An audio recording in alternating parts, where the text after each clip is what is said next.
Welcome to another episode of Three Men in a War Game. I'm Paul, and I can proudly say that I knew about Doctor Strange prior to 2014. Jesus Christ. Ooh, damn, burn. I'm Kevin, and I can say that Scalped is my favorite comic book of all time. And this is Potter, and I still hate Captain America. And this is Bob, and my first role-playing game was the original Marvel Superheroes. Sweet. I thought for sure, Bob, you were going to come at me for my Captain America. I said it for you, sir. You know, I think he kind of did, though, because he showed that he had better roots than somebody who didn't know about Doctor Strange prior to 2014. Because I read DC and not Marvel, so shut up.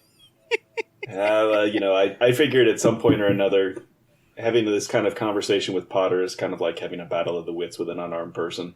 It is. It is. I like it. I like this guy. I knew we'd have him back on for a reason.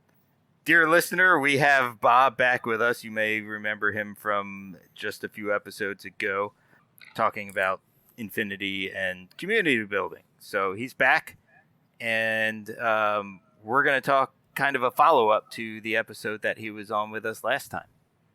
Which is super exciting. Yeah, glad to have you around. Basically, what we wanted to do was, last time we were with Bob, we were talking about getting ready to open back up, and to get ready to go back to game stores and how to do that. So really tonight is to kind of talk about how that's going for all of us, because all of us have had the opportunity in some fashion to be able to go out and play some games.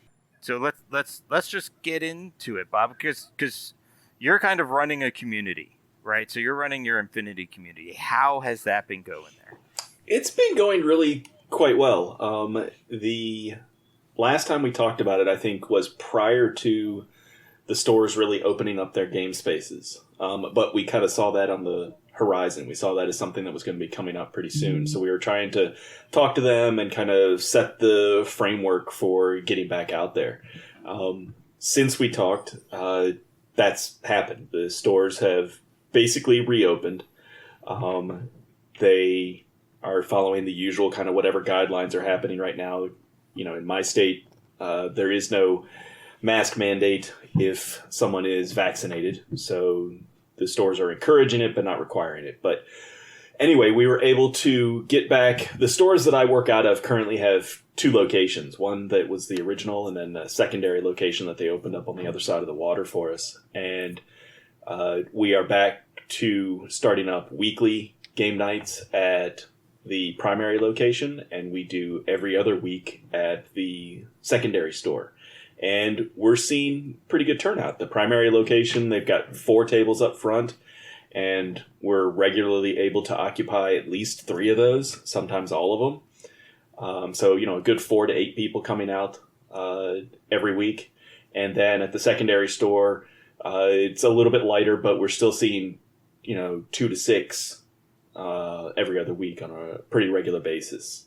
So a lot of that has really started to kick off. We had our first tournament at the end of last month at the main Tower of Games location. And we actually had, I think it was 16 people total, which was a good turnout for us. I mean, most of the time for regular weekly or for regular monthly tournaments prior to COVID, our average was somewhere closer to 8 to 10 each month. And so to get 16 for our first event back in the stores, and to have 6 of those actually come down from Richmond, which is a solid 2-hour drive for those guys, was pretty huge. No joke. Right. We've got... Bob, you're over in the Norfolk area, right? Yeah, I'm in the Hampton Roads area. Hampton Roads, okay. Because I'm familiar with that area. Yeah, I live in Hampton myself, so I'm on the kind of the peninsula side, which, right, for anybody that's not been to this area, is basically separated from the south side area, which is Norfolk, Virginia Beach, Chesapeake, by a couple of bridge tunnels, which are nice if you hit them when the traffic is light, and hell on earth if you hit them when the traffic is heavy. So we have a store on each side, so that's helpful in a lot of ways. for that. So Very cool. we had we had the first tournament last month, had the 16 people. We have our next tournament coming up at the end of this month, so the end of August. And right now I've got 15 people signed up for it with the usual cancellations or no-shows. I expect to pretty comfortably be able to have about a dozen at this event. So very happy with the turnout so far. That's awesome. much- So, go ahead. Go Paul, ahead. Sorry. Go ahead, Kev. No, go ahead. I was going to say, what's your process like on social media and promotional wise? Like, what is your approach? Do you go just through social media? Do you have other like independent Facebook groups? Do you promote through the Facebook pages? Like, what is your strategy for, capturing your player base and getting people involved? Primarily, my community tends to be based around Facebook. I know that you guys, the North Carolina guys, tend to use Discord more. And it seems like a lot of communities either go one direction or the other. And mine is in Facebook. I've got signs posted up at the store with kind of like, that little QR code for people to be able to scan, and it'll take them straight to the Facebook page and get them to join. And I set all of the events up through that Facebook, and I push those out to the local communities. So I hit the various little Facebook groups that are linked to this area, as well as hitting the guys up in Richmond and so forth.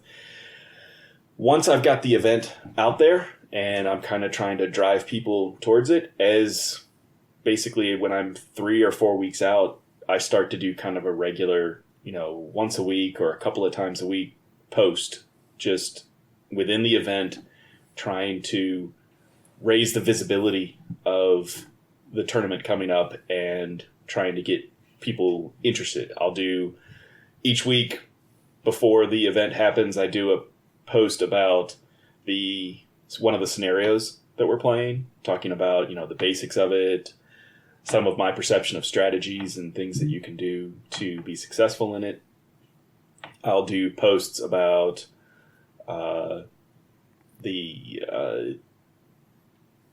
terrain that we need for the tables to try and get people involved in that, try and get as many people bring in their own terrain as possible. Anything that I can think of to just try and draw attention to it more than anything else. That's good. That's pretty successful. So my question for you though, Bob, is, you had really good turnout at your first event that was higher than normal. Do you think that is going to be the regular, or do you think there's going to be some attrition because that was your first one out and everybody was excited? I think it will normalize a little bit. I don't expect the Richmond guys to come. I don't expect half a dozen of them to come down for every event. Although for the one that we're doing this month, which is the Peninsula location is actually closer to Richmond, and it means they don't have to deal with going through the tunnel. Okay. I still have 3 of those Richmond guys coming back again for this event. Oh, wow. That's fantastic. Nice. So I think it will normalize a little bit. I don't think we'll see 16 at every single monthly event. I'm hoping that it'll normalize somewhere back in that range of kind of, 10 to 12 on a regular basis. What I noticed is, and I think a lot of the communities have been seeing this, not just mine, but I think a lot of people were really very hungry to be able to get back out and do some face-to-face wargaming again. Oh yeah, I agree with that. The night, so I've only gone out to one of the welcome back nights in our area, and I went to the A Song of Ice and Fire welcome back night, and that place was packed. It was almost shoulder. It was a little uncomfortable going in there after a year and a half of doing this and going into a store with that many people. There was some anxiety, but again, I think it was just a lot of people were excited to get out. Get into a store, see friends, and play. So I don't doubt that. That was a big draw for you guys there too. What did you see in terms of the player base that was coming out now? Was it mostly people who were playing before COVID, or were you seeing kind of missing some of the old faces, but seeing a lot of new faces to replace them? So I can only speak for the song group because there were a couple other groups playing different games there that night as well too. For the song group, there was one new face that I hadn't recognized. But luckily I had actually gotten to know him over our Discord because he had been on our Discord for a while. I had never interacted with him in person, but so that was kind of like I expected to see him there, but it was my first time actually seeing him. Other than that, it was mostly just kind of the normal regulars that we were seeing, prior to COVID. Yeah, what my experience has been, it's been kind of split. I've seen a fair number of lapsed people. Some people aren't in the area anymore or aren't playing anything at all anymore in some cases. But what's really been impressive is kind of this influx of new faces into the group, which has been really very, very pleasant to see because it's always easier to kind of rally and motivate people who are new to the game and excited about playing the game, in addition to being excited about being able to get out and play it with people in a game store. Yeah, no, Paul, correct me if I'm wrong. When we were out last night with Infinity, there were a couple of new faces there, were there not? Because there were some people there that I thought I didn't recognize. Yeah, there were a couple people that were, part of the burgeoning community that got swatted by COVID, right? Because it was new and small, right? So last night, at least half of the players were people who were playing just before everything got shut down, and the other half of the players were people that were new. Yeah, because I was like, I know at least two people were unfamiliar to me when I noticed. At least two. Yep. And one of them, I guess, has been around for a while and has been a long-time Infinity player, like was part of the community that collapsed like 5 years ago. So he's like just found out that Infinity was back and he's joining in. And then one of the guys is brand new. And then the other guy plays Infinity, but he's kind of like us where he's a game hopper. And, he was just glad to be out with a chance to play Infinity. Right. So, cool. Yeah. So, I mean, it was pretty nice.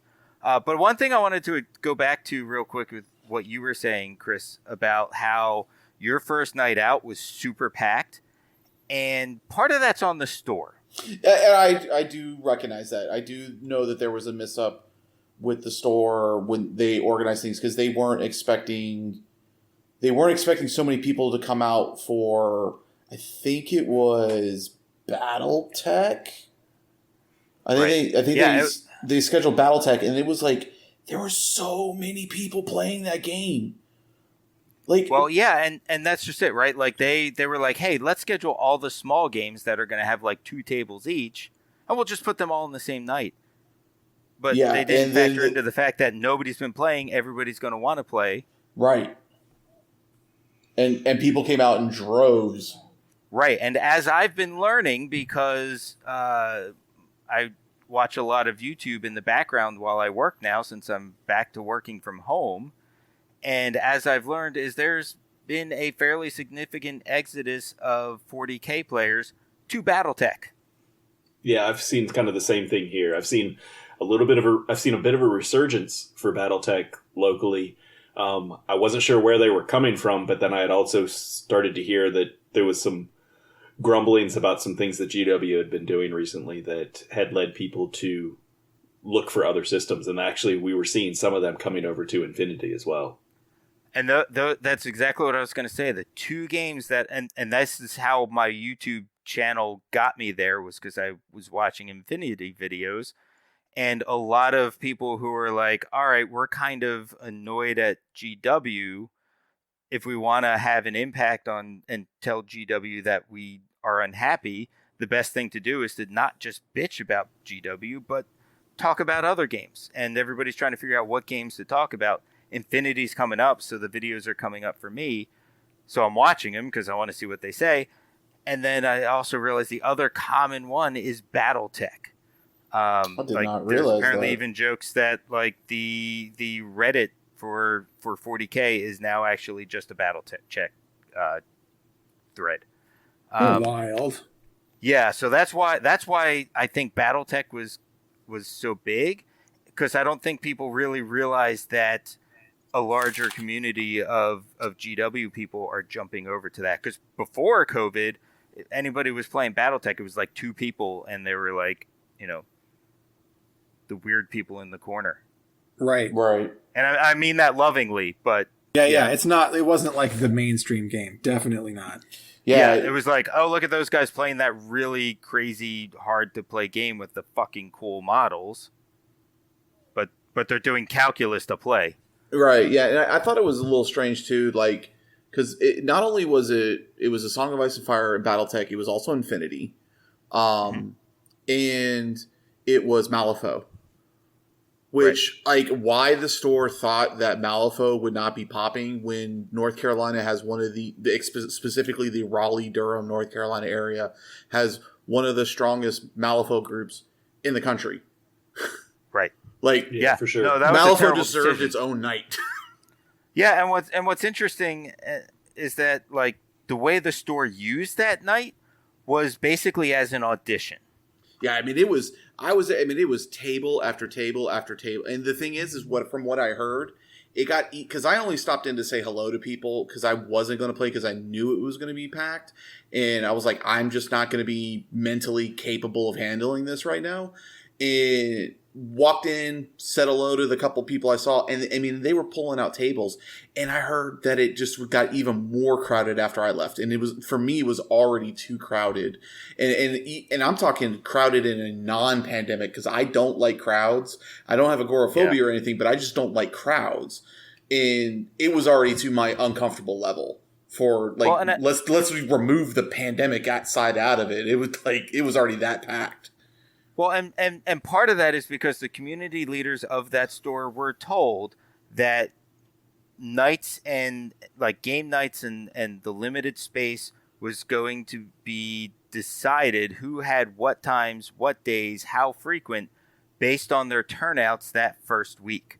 So especially in the smaller games like probably BattleTech and Infinity and Malifaux, the thought process was if we don't have a good turnout, we're not going to get dedicated store time.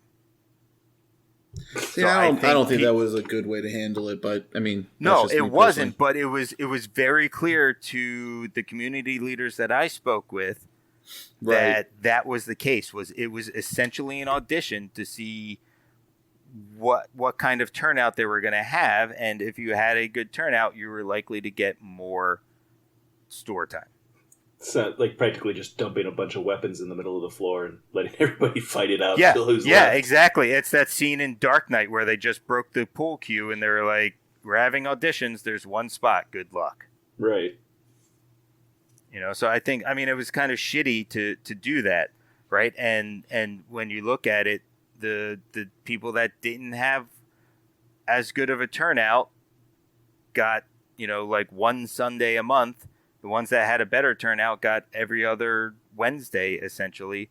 But on the other hand, the people that got like the every other week were also product that the store already carried. Which, I mean, fine. That's like, I don't blame them on that if you already have the product instead of trying to stock something new. But yeah, I mean, it's kind of weird and unfortunate, but it is what it is. But yeah, so I think a lot of that crowdedness was simply because of communities knowing that they needed to be seen. It's tough to be in a situation. I don't know if I agree with the idea of kind of creating an adversarial climate within the store for the different communities that already exists kind of on its own. Mm-hmm. We deal with it sometimes at our stores where we'll go in and it's, the Infinity Night and there's a couple of 40K or bold action guys set up on the tables that are supposed to be reserved for us. And I don't want to create hard feelings between the different communities. I think we've all got to be able to exist together and should want to exist together. But at the same time, I want those tables for my community. Yep. Yeah, and that's something that we've dealt with in ours. Like I know there's been nights where we'll show up and it's this game night. We're doing this game this night. The tables are reserved for this, and then we look over and there's 2 people playing Star Wars Legion. I love Star Wars Legion. One of my favorite games. I talk about it a lot on the show. But I'm like, it's not their night, and we need these tables for this game because this is our night. And so yeah, I get what you're saying there, and yeah, I wasn't too happy with the way that they did the rollout at that one game store. I don't know how all the rest of them did in our area, but yeah, it was an interesting week and a half. How about you, Chops? We haven't talked about what's going on up there in Madison. Chops? Did we lose Kevin? Sorry, it's crazy. Yeah, it's crazy that we can have such different experiences. I had my mic muted because I was just like listening and saying a lot, and I realized I should just mute myself. Anyway, it's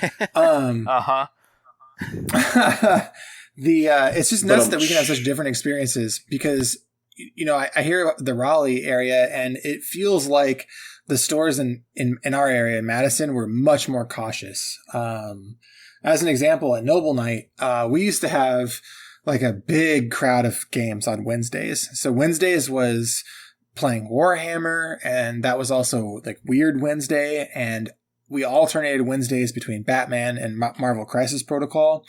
And then also sometimes Bushido guys would show up on Wednesdays. So it was just a ton of games, right? And they ended up actually cutting it to just Warhammer and Weird. Out of an abundance of caution, right? Because they didn't want people elbow to elbow at every table.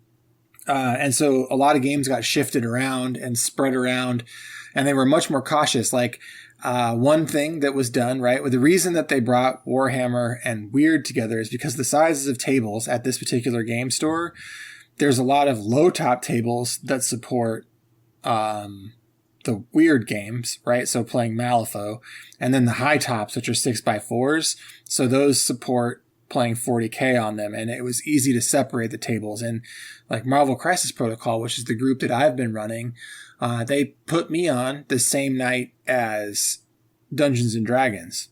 And the reason they did that is because the Dungeons and Dragons players occupy all of the low top tables, but there's no one there playing Warhammer on the high tops. So we sort of have the run of all of the high top tables in the back. And I have enough room. Probably we could set up 7 games if we wanted to of Crisis Protocol comfortably. But they've done that on every night. And it's been the same at the other game stores. One of the game stores actually opened and then closed their game room again, because we've got COVID cases rising again in Wisconsin, and Dane County has an abundance of caution. And then you got a third game store, same thing. They very strongly regulate what games are coming in on which nights, and they do really structured, organized play with prize support. And in that, you generally have to pay to play, and that also keeps the crowds lower. And it's not necessarily you pay to play. You trade your ability to play for store credit. Is basically how it works. Yeah, so I mean, I will add a caveat to the Raleigh area. Now that the first week of Welcome Back is over, that's what it's like now. Every game has its night that it plays. Some of them, Marvel Crisis Protocol and A Song of Ice and Fire alternate every Wednesday. Affinity gets the last Sunday of the month.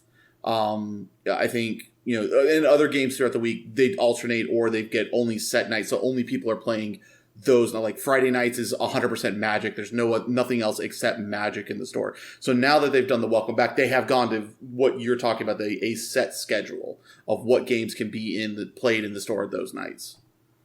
Right, but that's the result of the craziness of the initial Correct. night of saying who's coming out, what do we have, and then using that to base who got what times and days and all that stuff. Yeah, it was just like a crazy lottery system, essentially. Yep. Yeah, it's very weird. Yeah, and it was interesting too because the store that did that here said that they were going to require masks, and I think it was about 3 weeks before they were enforcing any type of masks in the store. Yeah, So that was a pretty little disappointing. off-putting. Yeah, that was off-putting to me because they had been very vocal, or not vocal, but supportive of of mask mandates in enforcing mask rules and stuff like that all throughout the pandemic. Of making sure they were one of the first stores that started doing like curbside pickup, and they had a what I thought was a good system for it, and then all of a sudden the vaccines are out and things are opening back up, and it went like wild, wild west. I have my theory of why it did that, but that's not for here.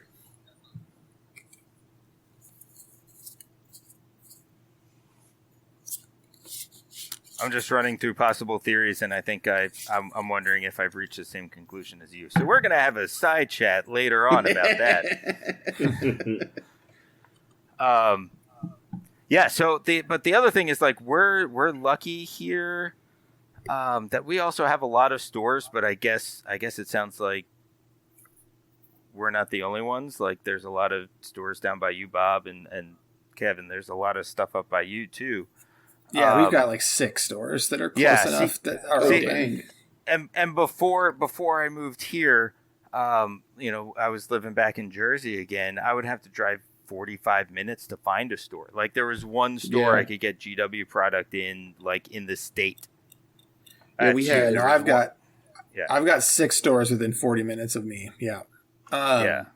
At least, actually. Yeah, in Woodbridge we had 2 GWs within like 20 minutes of each other, and then we had one game store, but they ended up going under, and we stopped playing there anyways because they started like charging for the tables, and which was like, we support you guys by buying food, we support you guys by buying product. Like all of us every time made sure that we bought product, we did all this stuff. Like we were already, so it just, the guy was a lawyer, didn't do very well. He was a very good lawyer, horrible businessman. Because both of his shops ended up closing. Yeah. Shocking. So we had, like, same thing. We had to start driving like 30 minutes, 45 minutes down to Fredericksburg just to, get a game in because that was the closest store to us. Yeah. Hampton Roads is sitting on somewhere around 12 or 15 stores in the area. Whoa. But yeah, like we have an advantage. We got a lot of universities and a lot of military, which both have I think a reasonably good percentage of gamers amongst them. Oh, they do. Yes, correct. It was crazy to me, like when I moved here, because when I first moved here, there was Armory, Theory, Hangar 18, and then Event Horizon, and then there was one more over near the college. Oh yeah, that one was terrible. Yeah, I went there once. But it was like, I was like, oh my God, there's like 6 stores. This is great. Because I'm used to like not having anything but a GW. So side thought on that real quick. I guess that means that the last 11, 15 years have been really good for board gaming and tabletop gaming. Oh yeah, it's 1,000%. Stores like yeah, that. Yeah, definitely. So my point of that was that we also have like another store that's been super cautious about getting open back up, and it's kind of this store's MO in general is being overly cautious as a business. So they're not open super late. They're only open till like 8 o'clock, but they haven't like really established like, oh, these are nights for X game. And so people are just kind of going in and playing, and other stores have kind of moved around what's happening when. So they're trying to kind of figure out who's already made decisions and how to re-establish their communities on whose nights might now be competing. And so I was looking for a game on Monday and potentially set up another game for Wednesday. And my game for Monday night fell through, so that's not a problem. But then I ended up setting up the one for Wednesday night, and throughout this trickle-down process on Discord, we ended up with 4 tables happening the other night, Wednesday, which was just amazing because it was just literally off the hook. Can we make it? We were the only people in the store, and everybody walked out of there and was like, nobody's here Wednesday. We're going to keep coming on Wednesdays, and it's going to be ours unless they tell us we can't have it. It's a really tough line for a lot of stores to walk as far as like when they want to open up and what it is that they want to do to motivate the communities. I mean, it's kind of like if you wait too long, then the gamers are going to go looking someplace else for a place to be their home. And gamers tend to be kind of rabidly loyal to a place once they choose it. Yep. Right, and that's kind of what's happening is that they're taking their time. And so now one of the other stores decided they were going to start doing Star Wars games on Mondays, and that was this. And they always had kind of worked together, maybe not necessarily together, but were aware of what events were happening at what other store, right? So Monday was their Star Wars night. One of the other stores, the other closer store, had it on Tuesdays or Thursdays or whatever. So now they switched around their Star Wars night. So now our thinking is, well, if we're there playing Infinity and it's Wednesday night used to be their board game night, but if they end up with board game happening other night, we're just going to keep going and claim it for as much of ourselves as possible. So plant that flag and go. Yeah. Like I told you, piss on the tables, man. Mark your territory. Yeah, man. But that's the point, right? Like, get in there, and even if it's to the point where it's like, well, we got to give Wednesday night back to the board gamers, it still at least gives us the chance to say, look, we've been in here every night, every Wednesday, whether you're like, they're closing at a ridiculously early time, but people are still going, playing until basically getting kicked out at 8, and product was moved off of the shelf last night. Like, it was very much the Infinity people came in. There is less Infinity stuff on the shelves. At the end of the day, I know multiple people bought stuff, so yeah. Yep. At the end of the day, it's kind of figuring out a way to make your community stand out from the rest. We talked to the other episode about, trying to make sure that you're consistently showing up for the game nights to have some sort of representation and having the table set up and hopefully painted models and everything else. I try to have as much prize support as I can possibly figure out for events. My wife is amazing in the way that she supports me through these hobbies that kind of take me out of the house for extended periods of time, but she's amazing in that she will do baked goods for me to take with them. So it's like, literally, come play this game with us because we have cookies.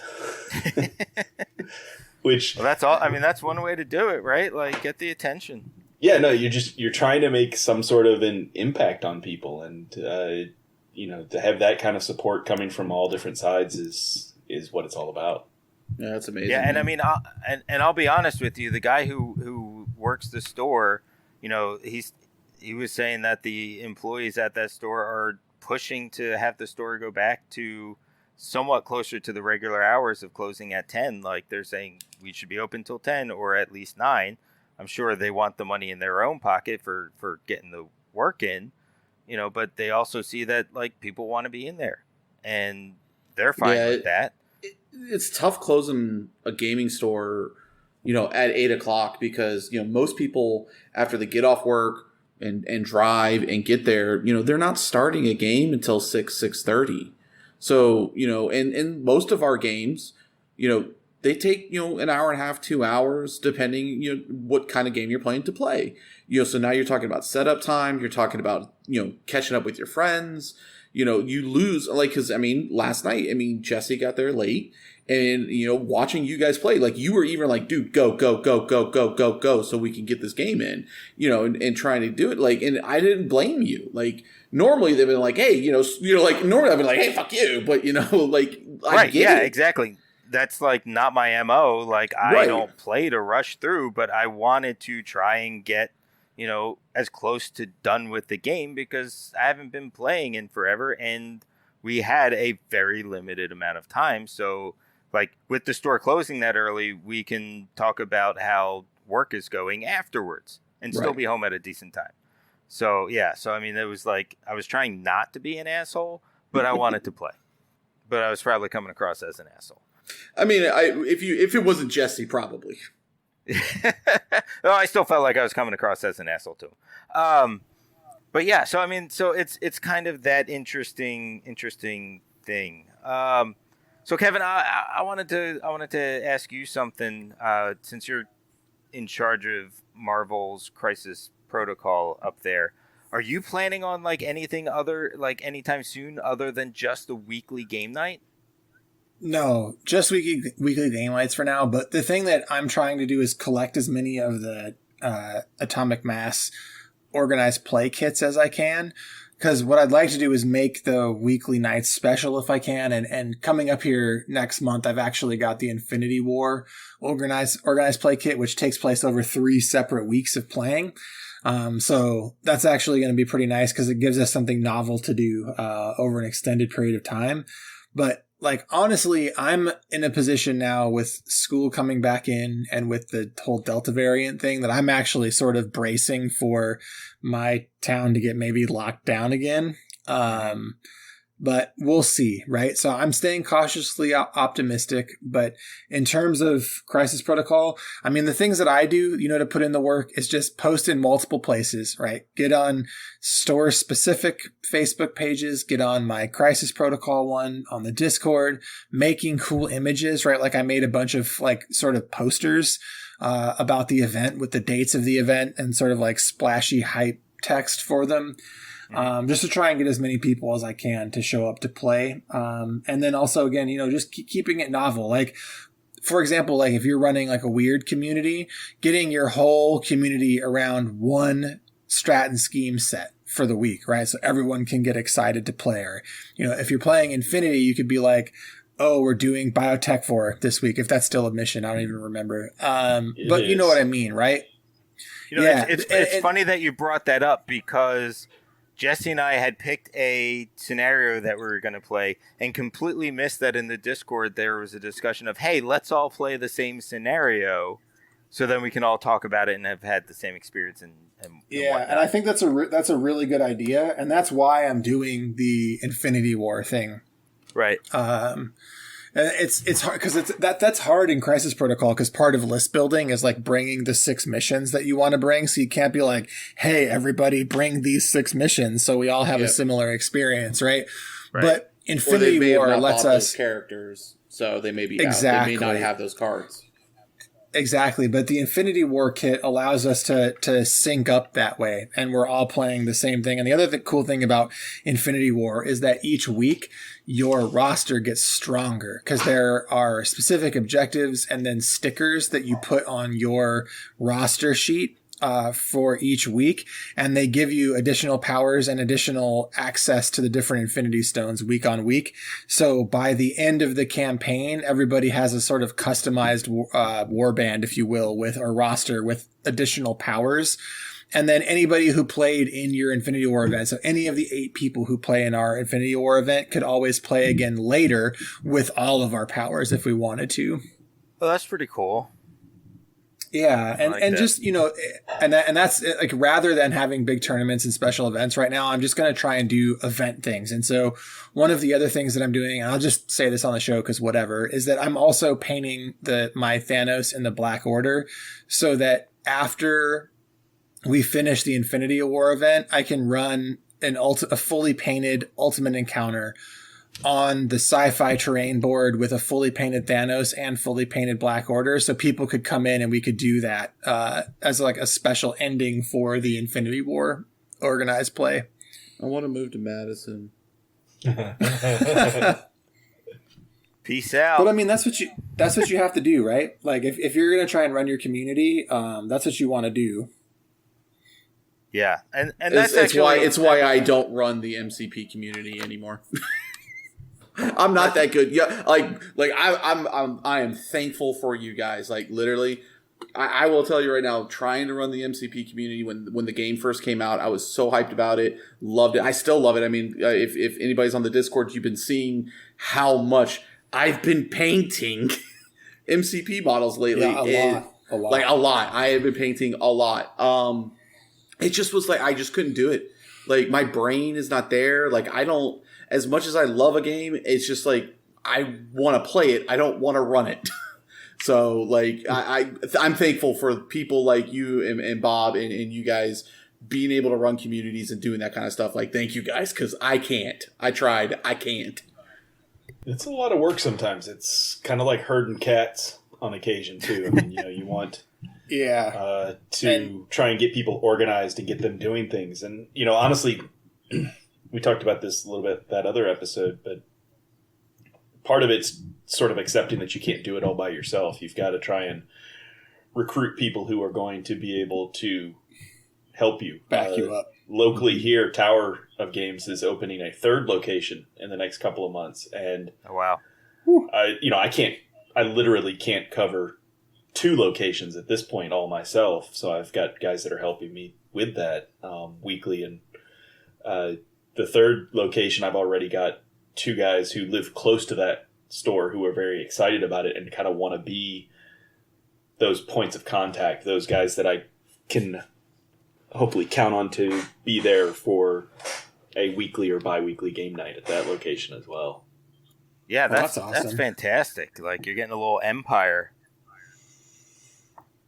Well, because one of the things I was going to say, it actually dovetails into that, is like you have to be really careful not to overextend yourself too. If you want, as a follow-up episode, we've covered some topics and kind of like rambled on a little bit, but like one of the things you want to do is like make sure that you stay within what you can do so that you don't burn yourself out as a community organizer. Like, because coming out of the pandemic, I was hyped, right? I was like, boom, all the games. I want to be playing the other side. I want to be playing A Song of Ice and Fire. I want to be playing Marvel Crisis Protocol. Like, we did a series of episodes about the games we wanted to go out and play. Right. And like, it turns out all I've played is MCP, because that's, going back out is weird.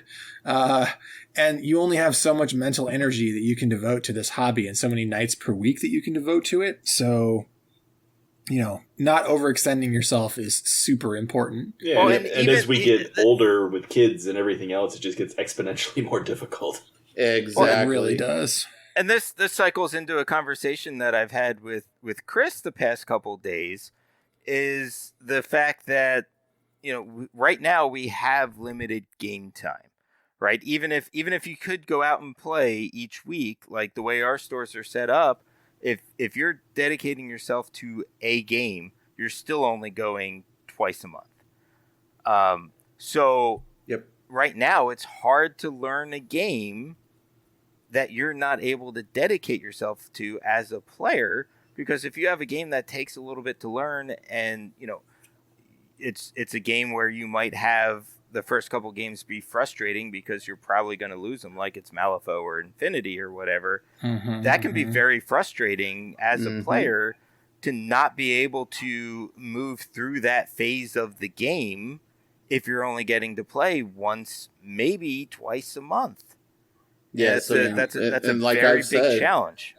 Yeah, and as part of that conversation, at least for me, like, I would rather, play a game or a game system that I know that I'm going to enjoy, because I already know it. I already know how to play it. I already own a lot for it. I'm already invested in it. Whereas, like, for me, Infinity, I got into right before the pandemic. Absolutely love it. Love the game. But the issue that I have for it is list building. And the only way to get list building to click in for that game is playing games. Play a lot. Do it a lot. Right. Do it a lot, because, play a lot. Right. And because, like, since stores have been open in our area since late July. Like, they opened up right as I came back from Disney, and then Delta variant became a thing. I've gone out to game once since I've been home from my vacation. And that's it. And that was, when the stores first opened, because I have felt uncomfortable going back since. And so it's even now, like, I want to play Infinity, but I would rather play MCP or A Song of Ice and Fire or Star Wars Legion, because I know those game systems like the back of my hand. I love those game systems. Whereas Infinity, as much as I love the game and I've invested a lot of money in it, I don't know enough about list building yet and I don't have the time to get the reps in to play it. So I'm just going to go play something I know I'm going to have fun with. Right. Right now is a very good time to play the games that don't have the steep learning curve if your game playing time is extremely limited. Yeah, you've got to get out there and have fun first thing. Yep. Yeah, because if you're just going to be miserable, you're not going to keep playing the game, and then that's even worse. And then that's exactly what would happen. I would get frustrated. I wouldn't be getting the practice in. The next thing you know is that, there's, $200, $300, $400 worth of pewter sitting in my trash can. Well, you don't have to put it in your trash can. You can send it to me. Well, I was going to say, let me know when you do that, and I am not above digging through your trash. Right now it's going to sit in my pile of shame until this pandemic is over, and then I'll build it and start going out and playing. Yeah. Then we'll see. And that's a good point, right? And it ties into what Kevin was saying, is that just as a player, you got to make sure that you're not overextending yourself and that you're maximizing the time that you have. Because if you just go out and play a game where it has that steeper learning curve and you're just getting your ass handed to you every time, that's no fun. Yeah. And that's sort of and that goes into why I chose the game I chose, right? Because I can get 2 games in a night if I want to, and it's a smaller number of models for me to paint while I'm still in the grips of this pandemic dread, right? It's where it's hard to motivate. So just knowing how you self-motivate is good. And then again, not overextending your own, what your own motivation for either playing or running a community. Yeah. I mean, and I because my ambition goes deep, right? Sorry to cut you off, but coming out of this, I was like, man, I want to get involved. I wanted to get involved in the Malifaux community again. I wanted to be doing the other side stuff. But then I also had this side idea for this thing I wanted to do, where I wanted to do a Blood Bowl league with my friends, just my close gaming buddies, and do a podcast style radio show where I did a Sports Center rundown of the games that were played that week to keep people motivated. And you think when you're like me and you have all these ideas and you want to do all these things, it's really easy to just run out of gas very quickly when you take too many things on. Right. So just keeping that stuff in check and it was actually a pretty severe blow for me, figuring out that I wasn't going to be able to get back out easily and play all these games that I want to. I painted 2,000 points or almost 2,000 points of Kings of War over the pandemic. I've got almost a full 2 commander list of the other side painted. I painted 17, 18 Relic Blade minis, and I'm not playing any of that because it's just too much to get out and do it. Yeah, I'm a little different from you guys. I'm basically game monogamous. Infinity's the only game I play, aside from RPGs with a different group of friends on the weekends. And that has kept me from maybe getting to that burnout point as quickly as I might if I was trying to do it with multiple games. I do agree. I mean, back to the game store thing, is I will play a game with someone at just about any of the stores that are in the area, but all of my energy on organizing and events, tournaments, and so forth is spent with Tower of Games, just because they've been the most supportive of the community, and just because I can't afford to try and divide my attention between more than the 2 or soon to be 3 stores that I'm already trying to work with. Sure. Yeah, it's amazing how, the high hopes of, yes, we're opening, things are going to be good, and we're going to get to do all these crazy things. And then how quickly it became, oh, we still have limited time. We have to curb what we're doing. Plus, and I don't know for you guys, but for me, it's also partially going, I've gotten used to being home. I have to give up this home time, Oh, big time, buddy. Yeah, I got used to us having a night to record and then a night to sit on the computer and paint with each other. And now it's all right, well, if I still want to do that stuff, I've got to figure out how I'm doing that, and now trying to go out and actually do the end product of all this effort of playing a game. So it's a life rebalancing. Right, take that and then look at people that are in my situation, single parents. Right. Now not only am I trying to juggle, do I get to go out? I get to go out again. Now I've got to reshift stuff because I can't go out on XYZ night because I have my kids. Right. And there's a lot of people in my situation. Yep. And so it's like figuring that out. And then you've also got to I'm a homebody. I like being home. I liked not having to go see people. It was enjoyable. Yeah, it reminded me how much I am a homebody, and I very specifically try to not be as much as possible, because if I didn't have to leave my home, I probably wouldn't, and that's just bad. So I try to forcibly keep myself doing stuff. So right, like that's the challenge though, is breaking those new habits, and I think that's where, like with the last episode where we talked about this, I think you're going to see some gamer attrition of people who are like, you know what, I decided I like being home more than going out and playing. Mm-hmm. Mm-hmm. It's why I want to buy a house and build a gaming area, and you guys can come to me. That's fine, as long as I get to play. Mm-hmm. So it's kind of interesting to see that great expectation bump into the wall of reality, and that was one of the main reasons why I wanted to have this follow-up, was to see how much of the excitement of things opening and getting to go back out and play, how it compared to the reality of it.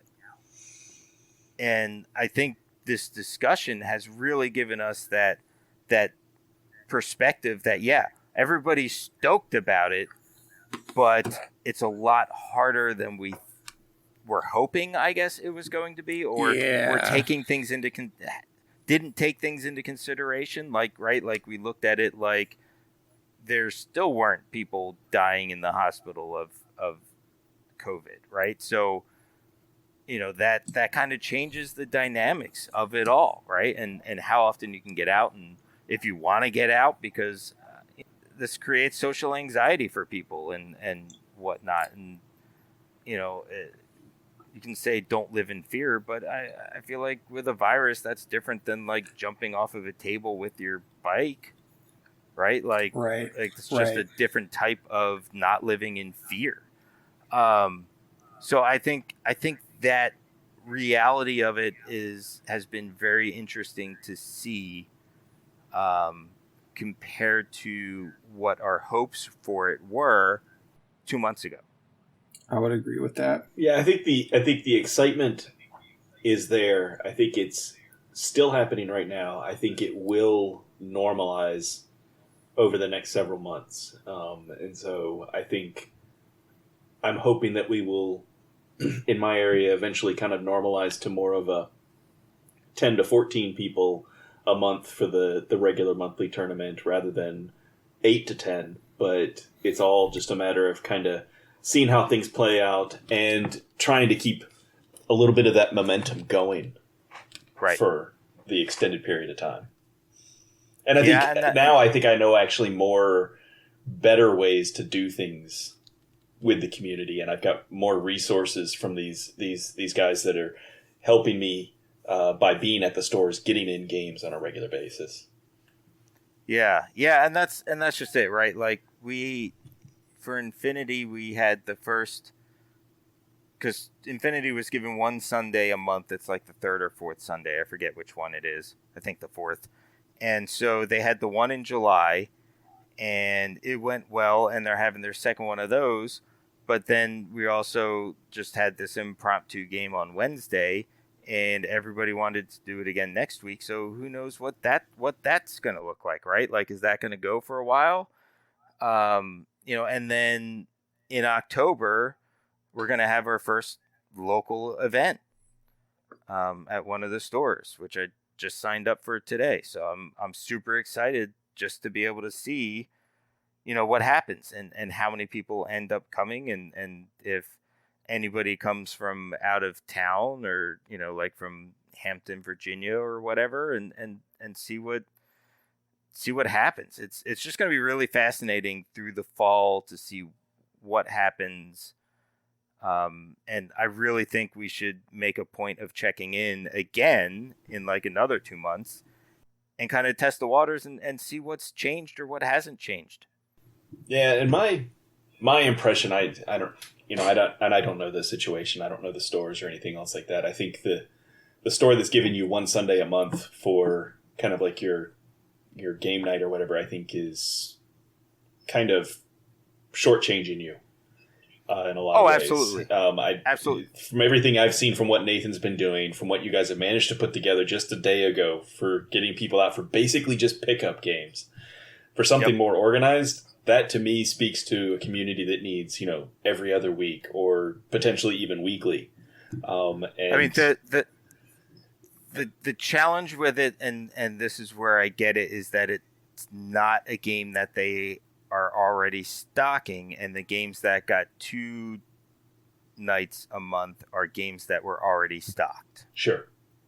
So I think that had more to do with it, and I get it. Like, I can't fault a store for saying, well, we're going to support what we have in stock and all of that stuff. So, I mean, I get it. It sucks, but with things being kind of limited on space, I do understand it. Yeah. By the same token, there's a game store in this area, Atlantis, that has it's very similar in a lot of ways to Tower. It has 2 locations separated by the water and everything. When I first picked up Infinity, I started out playing at Atlantis because that's where the Blood Bowl League that I was playing in at the time also met for their games. And Atlantis didn't carry at that time, still doesn't carry any Infinity product. And we talked to the owner of the store, the managers of the store, about getting some of it, and they were against it. I think it's been talked about in other venues and so forth about having too many SKUs and being just a big game to buy into, which totally get it. But the end result of that was the community ended up going to the store that did carry the product and did support the community that was growing at the time with monthly tournaments and with weekly game nights and everything. And to me, maybe the other store is invested more in other communities. Like, I think they have a pretty large selection of Flames of War and stuff like that. And maybe that's their replacement for Infinity. But to my mind, it's just kind of an opportunity lost. Right. And that's the interesting thing. The store that we had our impromptu pickup game night never carried Infinity until Code 1 because, there was rumbling interest that an Infinity group was getting together and was looking for a place. So they started carrying Code 1 stuff, and it's sold. Like, the only things that haven't moved are things where, like, I went in and asked for a specific combined army thing, and then they bought, more. Right. So, like, the same thing with my military order. Like, I went in, put an order in for it, but through their distributor, they couldn't get the free Padre model. So, I canceled my order. Well, someone screwed up, didn't put the cancel in, so they got an extra military orders pack that's still sitting there, but I think it'll get bought. Well, they sold that Knight eventually. Montesa yesterday, so they did. Yeah, it was like they sold the Knight Montesa that I ordered finally. So, like, I'm glad it's off the shelf. But yeah, it's the same kind of thing. It's like, the only thing that are there on accident or where they may have bought one too many, like, the tags that came out for Code 1. The Eugene one is, I think the Eugene one and the combined one are still on the shelf because I bought. No, the only one there is the Eugene one. So is the Eugene? I think he bought. I was like, I know I bought the Cutter. Yeah, he stocked like 2 or 3 of each of them, and there's only one Eugene left, and there's no Operation Caldstrom left, and he had all of that in. So the stuff that he brought in, he has sold, and the smart thing they did was not necessarily restocking, on some of that stuff, but still having some of the newer stuff so people could impulse buy and know that they can get the stuff. Like, order it this week, it'll be in next week. Yeah, it's got to be a real challenge for the game stores and knowing what that balance is between having enough stuff on the shelf that it's going to draw people's attention and they can find the things that they want, and not having a whole bunch of stuff sitting around that just is there for 6 months or a year, just taking up space. Yeah, I think that's the biggest challenge of it because it seems like stores either don't have enough or they're like, I can't understand why we're sitting on 60 boxes of Stormtroopers for Legion. Right. But and especially right now, it's definitely a big challenge for them to keep in the right amount of stuff. So I don't know. I don't envy them for doing that, and I think right now with what that store is doing with Infinity is cautious, yes, but it's actually less cautious than I've seen them be with other stuff. Like, I feel like they're doing it right where they're not just kind of picking stuff up. It's kind of like, oh, okay, this was a newer release. Let's get one or two. Not 12. Yeah, exactly. Like Yeah. Let's get the two. So like yesterday, the Night Montessa sold, and I bought a Cyber Ghost for 012. So stuff was moving, and I was talking to one of the other guys who drives an hour and a half to come play with us whenever we have some type of game night. And he was like, man, I wish I had more stuff. I said, oh, you tell them what you want. It'll be here the next time you come up. And he was like, I got to go tell them that I want everything Ariadne. So it's like, like that type of stuff is going to help the store see that, yeah, we want to be in there. We want to play. And even if you just have just enough to represent it, but be really good about getting us stuff quickly when we need it on special order, we'll be back. We'll play.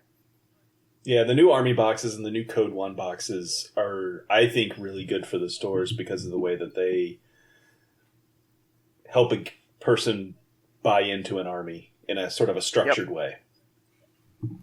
Yeah, exactly. And I think right now that's kind of the place to be, is having some way, an easy way for somebody to get into the game, and then the newer product on hand, and don't necessarily buy 4 more when they sell. Just get the next new product. I think that's a smart way for any company to do it. With what Foe's about to start doing with the 2-player battle box for the other side. And War Machine's old, Warcaster, starter sets and stuff like that. Like, that's always been a very, keep it small, keep it light, easy to digest for these newer players, and it's a great way for them to do it. Right, and to have 1 or 2 of those on the shelf isn't like ridiculous. Right, no, it's not, because like they're smaller boxes.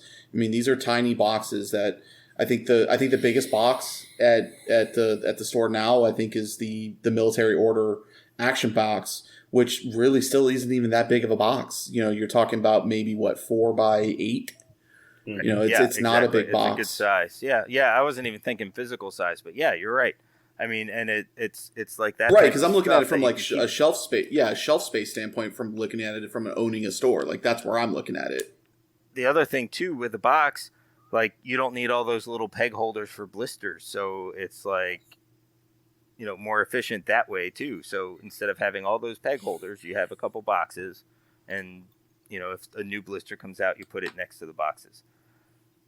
So yeah, so it's kind of interesting how all of that is coming together in this very weird time of the hopefulness and reality. But I think we've accomplished what we wanted to accomplish with this conversation, with a few tangents.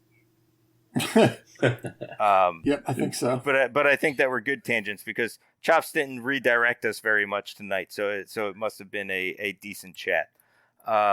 It was fine. Yep. Okay, good. It's the Chops approved. I'll get the stamp. So let's jump into any final thoughts that we may have. Let's start with our special guest, Bob. What final thoughts might you have on our topic at hand? For the main thing, whatever community it is that you want to get rolling, now's the time. I know that Delta's kind of out there and everybody's worried about things shutting down again, but it seems like right now is the time to kind of strike while the iron's hot. So if you're trying to build up a community and you want to get things rolling, just get stuck in, start doing it. Good. That's I fully agree with that. Potter, how about you? Final thought. Yeah, I mean, I'm hoping to get out there. I'm hoping things get better. Vaccinate, wear a mask, spay and neuter your pets. Put on your big boy pants. But not your kids. Yeah. That's right. That's right. All right. Chops, how about you? Final thought. Yeah, just, the same thing I've already said like 7 times this episode, but adding on to what Bob said is that, start that community, but don't overextend yourself. Do what's comfortable. Do what you feel, right? Yeah, exactly. Just like painting, do what you feel. Yeah. I like that. Try to find a happy cloud. And my final thought is don't overextend yourself, but appreciate the chance to roll dice again. Or if you play Malifaux, flip cards. Because it does feel nice when you get out there and do it. For sure. So thank you for listening to another episode of 3 Men in a War Game.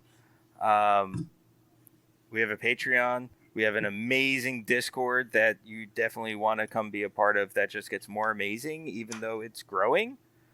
I don't know how that works because that seems like not how the internet works. Usually, as things grow, it gets worse. But we just somehow the right people keep showing up, and it just gets better. So come join us on the Discord. Link will be in the description. And thanks to Static as a City for all of the music, and thanks to our patrons for lots of support and sticking with us even when I have shit going on and can't record. It's greatly appreciated. So thank you.